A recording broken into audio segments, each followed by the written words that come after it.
Do you think that that rigidity or that ideological conformity, or at least the voting conformity in the party, do you think that might be a byproduct of a multi-party system? That in the United States, maybe there's a lot of debate in the US where people are like, oh, two-party system sucks. And it's like, well, there are a lot of problems with coalition governments. I'm curious, do you think that is a two-parter? One is the specific one. In the United States, you kind of have to allow for some freedom because nobody's going to go to a third party because it's unviable completely here. Whereas it feels like in Canada, well, if you're going to break from the party too much, why not just go join the third party or something? Do you think that that rigidity is a byproduct of the multi-party system? Do you think multi-party systems in general are better than two-party systems? Like, do you have strong opinions on that? Or? I do have strong opinions on this. This is actually something I think about a lot because I spend a lot of time sort of thinking, compare and contrast the US system versus the Canadian system. It's something I'm very interested in. I think it matters less the number of parties than just how the parties are structured, right? So American political parties are really like no other party anywhere else in the world. Like and that's why when people are like, oh, we've only got two parties, like it's just such a disingenuous argument because American political parties... Wait, for Americans or Canadians? It's for Americans. Yeah, okay, yeah. Because it's like an American political party is not like a party in Canada. Like in Canada, if I want to join the Conservative Party or the Liberal Party or whatever, I have to like pay a fee. I have to like renew my membership in the party every year. I get my party card. If the party leader doesn't like me, if I say something really out there, then I can get booted out of the party, you know? And again, like, and my ability to, like my identity as a member of the party is based on my loyalty to the party leader and my ability to sort of get in line and follow his agenda as he runs to be prime minister. Whereas in America, like a party identity is just something that you self-identify as. Like you can wake up tomorrow and be like, I self-identify as a Republican, and then I self-identify as a Democrat, and you register as this.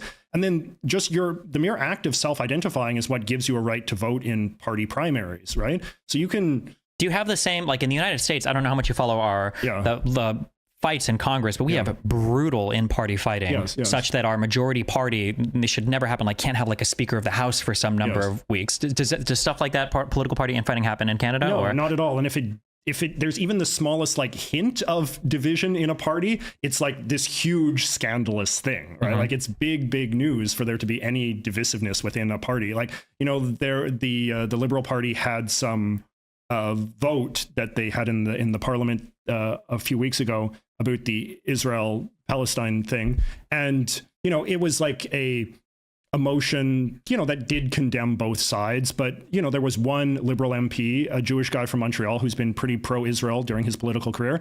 And he spoke out against it and he said, I don't support this motion. And this was considered like a huge national news. That like even a single member of Trudeau's party was not 100% aligned with a motion that the Liberal Party was in favor of. So like that is something that is very different. Like if and then the way that the press reports on this kind of thing is like, infighting in the Liberal Party, is Trudeau's hold on the position secure? You know, it's always sort of created in it's always spun in this overly melodramatic way, which is probably not healthy for democracy. I think it's important that we allow the idea that parties can have division within them, that people can debate, but they can still be loyal and firm in their party identification, right? Like the second you deviate from Trudeau or Poilievre or whoever, it should not be interpreted as a sign that your loyalties to the party or your ideological identity is somehow fragile.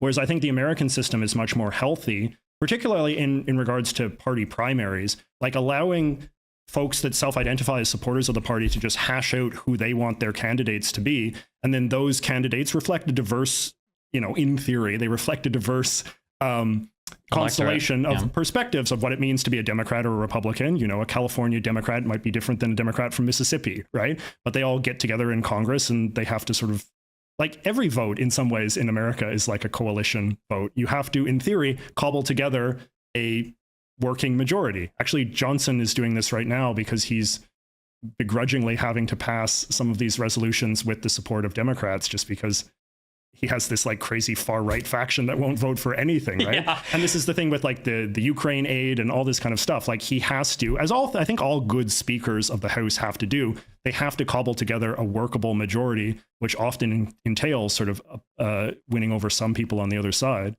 Whereas in Canada, it's just not that way at all. It's just the party bosses. And so, you know, in Canada right now, Trudeau is in charge because he has the support of the NDP. But when we say that, he doesn't have the support of the NDP itself, he has the support of the NDP leader. Like it's an agreement between two men, and the understanding is that the parties are just kind of in line with whatever their boss tells them to do. So it's much less democratic. Like that's the big takeaway, is that Canadian politics is much, much more hierarchical. Yeah. I feel like it's very frustrating because people in the United States sometimes will blame a whole bunch of our problems on two-party system.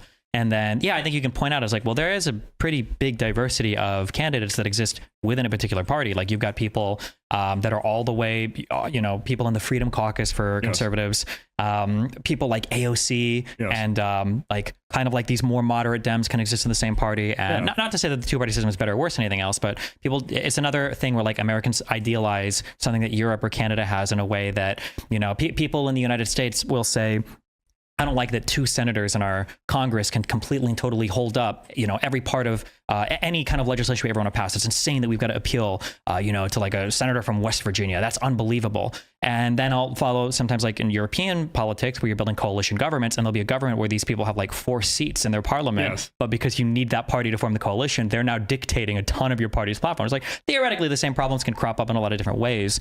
And I think that, do you want to say something about that? Yeah. Well, I think as well, like, in a lot of these parliamentary governments, like the prime minister, the head of the executive branch is often like the head of a party that won like 4% of the vote. And, that job is not something that the voters even have direct control over. It's like something that like, these party bosses negotiate. A lot of the recent Italian prime ministers have just been like randos who have just been brought in to politics completely from the outside, because like the political sort of elites are having a conversation like who would we support as prime minister? And, and I feel like, that's not a healthy way to run a democracy. I think it's very important that voters have some degree of direct control over the person that's making the most sort of senior executive decisions in the government.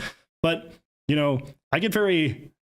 I get sort of like nostalgic. There was a time when sort of like Americans, like after World War II, like sort of mid-century American liberalism, I think has a lot going for it. And one of the things was like, there was a kind of like pride, like that people would defend American institutions when foreigners would make arguments, like haughty, arrogant arguments. Oh, you silly, unsophisticated Americans, our system is so much better. And in sort of like mid-century American liberals would be like, no, our system is better. Our constitution is the best in the world, right? And I mean, obviously that could get chauvinistic and simple-minded.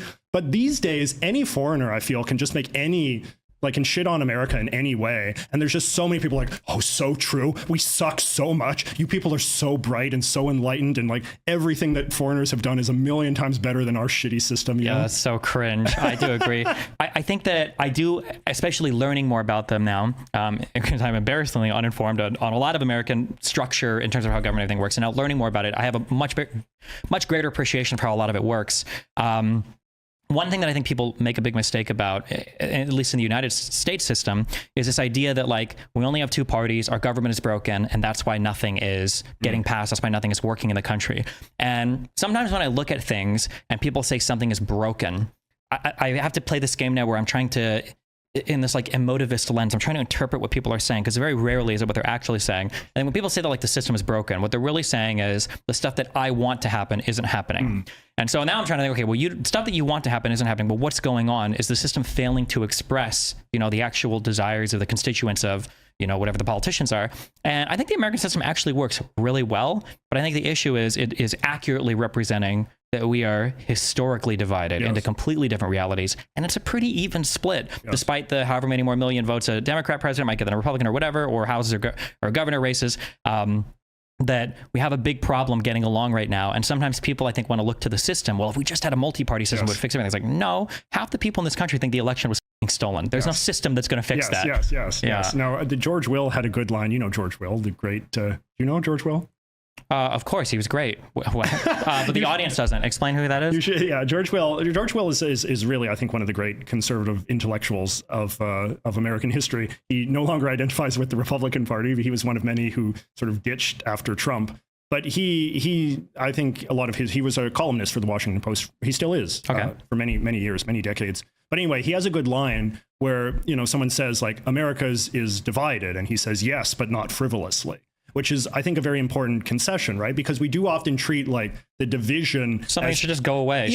But it's like, it's not a frivolous division. Like people are legitimately divided on substantial disagreements, right? And we can say like maybe some of those disagreements are based on dopey premises or falsehoods or whatever, but nevertheless they exist. And yeah, I think that that's exactly true. What you say is that the American system, if it's polarized, if it's gridlocked or whatever, that just reflects a society in a state of gridlock. And that's, to me, like when your government accurately reflects divisions in your society, that means that you have a functioning democratic government. And I think that actually one of the problems with the Canadian system of government, which is less democratic than America's, is that I think it often creates a false impression of consensus where consensus doesn't actually exist. And I think that in the long term, that can actually be a recipe for a different sort of populism. And I think that's sort of what you're seeing in some countries in Europe, where there's a kind of like phony imposed top-down consensus from an undemocratic political elite that then ultimately gets upended in the form of like radical outsider parties, because that's the only sort of outlet that the